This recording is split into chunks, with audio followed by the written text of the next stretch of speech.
Hello दोस्तों, फिर से स्वागत है आपके अपने YouTube channel BK physics master में। फिर से हाजिर हूँ एक और बहुत ही महत्वपूर्ण वीडियो के साथ।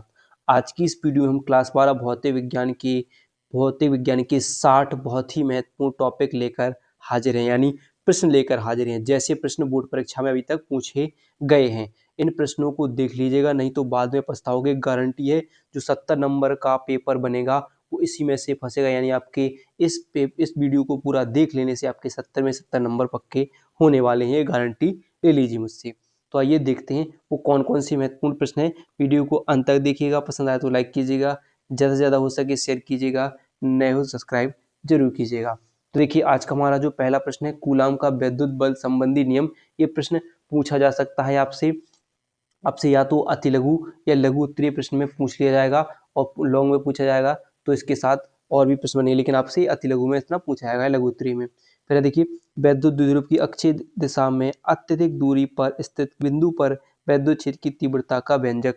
ये मोस्ट इंपोर्टेंट है इस चैप्टर का, 5 अंक में बनने वाला प्रश्न है। और साथ में निरक्षीय स्थिति, ये दोनों स्थितियां आपको रट लेनी है अच्छे तरीके से पहले चैप्टर से। ऐसे ही एक और है, एक समान वैद्युत क्षेत्र में रखे वैद्युत द्विध्रुव पर लगने वाले महत्तम बल आघूर्ण का व्यंजक प्राप्त कीजिए तथा इसके आधार पर वैद्युत द्विध्रुव आघूर्ण की परिभाषा दीजिए। वेरी वेरी इंपोर्टेंट प्रश्न है।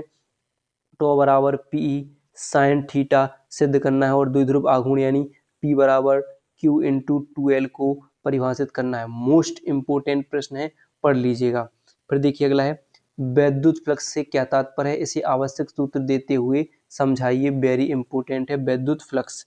फिर देखिए 5 वाला प्रश्न की गारंटी मुझसे ले लीजिए, एक ना एक प्रश्न इससे बनने वाला है कि गॉस की प्रमेय की सहायता से एक समान रूप से आवेशित अनंत विस्तार की समतल चादर के निकट बिंदुओं पर वैद्युत क्षेत्र की तीव्रता का व्यंजक, या आपसे एक तार की लंबाई वाली व्यंजक के लिए आ जाएगा। तो ये दोनों महत्वपूर्ण हो जाते हैं, तो इसको पढ़ लेना अच्छे से।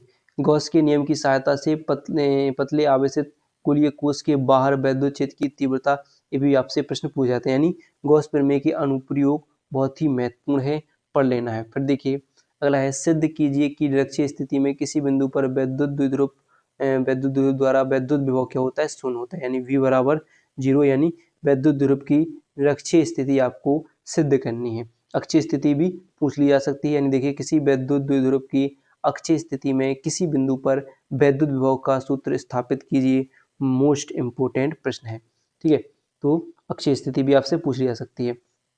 फिर देखिए अगला है, समांतर संधारित्र की धारिता के लिए व्यंजक प्राप्त कीजिए। इसकी धारिता को कैसे बढ़ाया जा सकता है, मोस्ट इंपोर्टेंट है। और इसकी प्लेटों के बीच एक परावैद्युत पदार्थ रखा हो तब समांतर संधारित्र की धारिता के लिए ये प्रश्न पूछा जा सकता है, तो इनको पढ़ लेना है।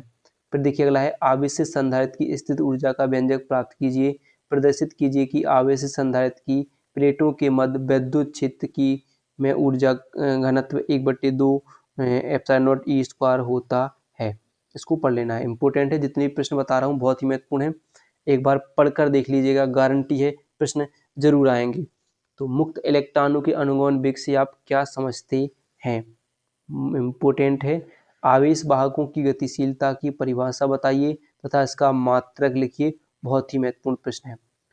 ए देखिए, मुक्त इलेक्ट्रॉनों के अपव्यय वेग के आधार पर ओम के नियम की व्याख्या, यानी जो आप ओम के नियम का निर्धारण करना है आपको, V बराबर IR, ठीक है, बहुत ही महत्वपूर्ण है, कर लेना है। चलिए तो हम अगला देखते हैं, अगला क्या है। तो अगला देख लीजिए आपसे क्या है, किसी सेल का आंतरिक प्रतिरोध किन किन कारकों पर निर्भर करता है।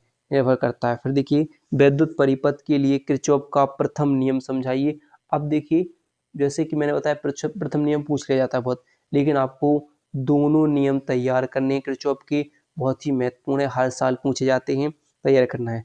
किसी सेल के विद्युत वाहक बल को परिभाषित कीजिए। विद्युत वाहक बल भी इंपॉर्टेंट प्रश्न है। फिर देखिए क्या है, किसी सेल के विद्युत वाहक बल तथा इसके सिरों के विभवांतर में अंतर स्पष्ट कीजिए, यानी टर्मिनल विभवांतर में अंतर आपसे पूछ लिया जा रहा है, ठीक है। इसको आप वेरी वेरी वेरी इंपॉर्टेंट कर लीजिए। वीटस्टोन सेतु का सिद्धांत किरचॉफ के नियम से समझाइए, ठीक है, या वीटस्टोन सेतु की संतुलित अवस्था करने के लिए आपके आ सकती है। फिर अगर देखिए क्या है एम्पियर का परिपथीय नियम लिखिए। एम्पियर का परिपथीय नियम इम्पोर्टेंट है, इसका निर्धारण इम्पोर्टेंट है, पढ़ लेना है। फिर धारामापी या गैल्वेनोमीटर को वोल्टमीटर में कैसे बदलते हैं, पढ़ लेना है। म्यू नोट एप्सिलॉन नोट का मान ज्ञात करने के लिए पूछा जा सकता है। फिर एम्पियर के परिपथीय नियम की सहायता से धारावाही परिनालिका के अंदर उसकी अक्ष पर चुंबकीय क्षेत्र के सूत्र की स्थापना कीजिए, इम्पोर्टेंट है। फिर देखिए अगला है वृत्ताकार धारावाही लूप के केंद्र पर चुंबकीय क्षेत्र के सूत्र का निगमन कीजिए, मोस्ट इम्पोर्टेंट है, हर साल बनने वाला प्रश्न है। और ये भी देखिए, ये दोनों प्रश्न करंट लीजिए, दो समांतर धारावाही लंबे चालकों के बीच चुंबकीय बल का सूत्र प्राप्त कीजिए तथा इसकी सहायता से 1 एम्पीयर की धारा की परिभाषा दीजिए। फिर देखिए अगला है अनुचुंबकीय तथा प्रतिचुंबकीय पदार्थ के परमाणुओं में क्या अंतर है, इम्पोर्टेंट है। फिर अगला देखिए वैद्युत चुंबकीय प्रेरण में लेंज का नियम, फैराडे के दोनों नियम तैयार करने हैं, लेकिन लेंज का नियम सबसे ज्यादा पूछे जाने वाला प्रश्न है।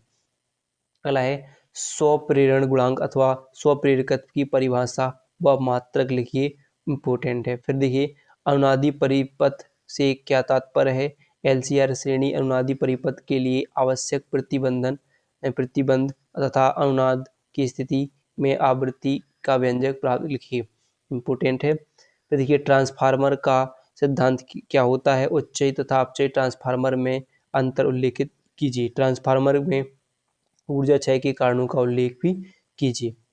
फिर देखिए अगला है मैक्सवेल के वैद्युत चुंबकीय तरंगों के सिद्धांत की व्याख्या, इसे आप वेरी इंपॉर्टेंट कर लीजिए और इसको तैयार कर लीजिए, इस साल आपके पेपर में गारंटी से आने वाला है।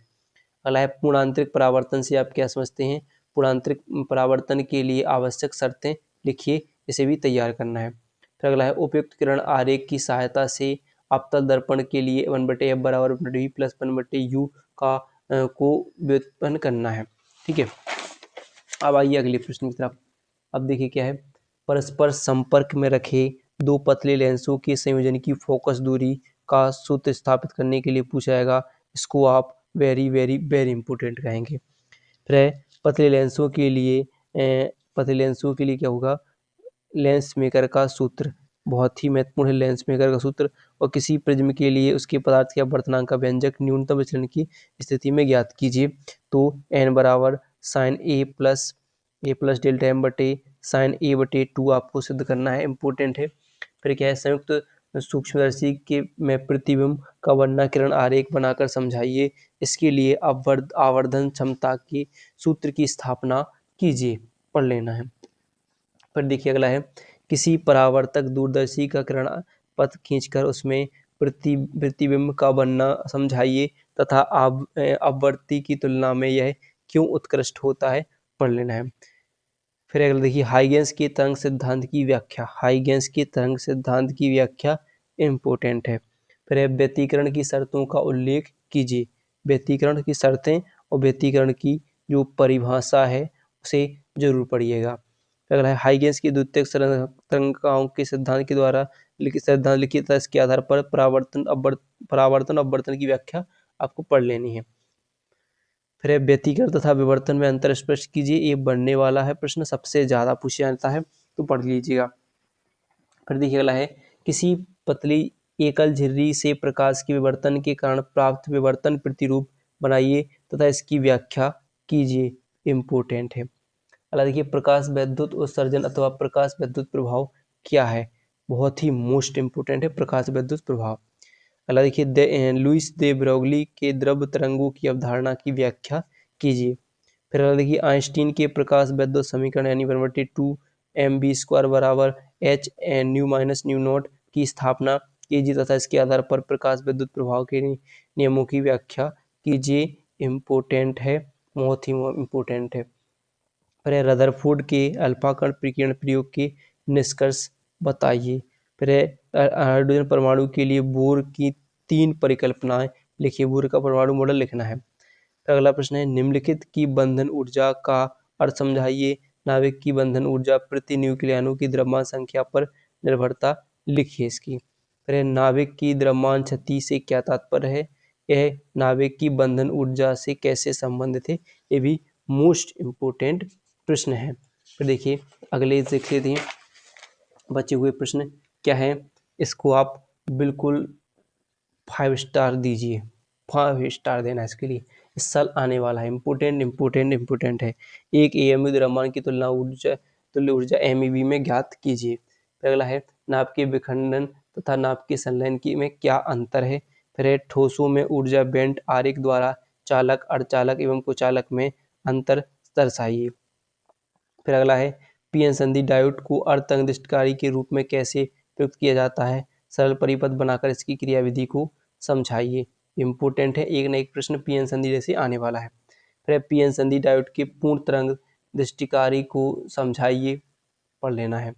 अगला है पीएन संधि डायोड के अपक्षय परत तथा विभव प्रचारी पर पश्चिम अभिनत का क्या प्रभाव पड़ता है। वेरी इंपॉर्टेंट है। तो इतने प्रश्न आप तैयार कीजिएगा, गारंटी इससे प्रश्न जरूर बनेंगे। तो वीडियो पसंद आई हो तो वीडियो को लाइक और चैनल को सब्सक्राइब करना ना भूलिएगा।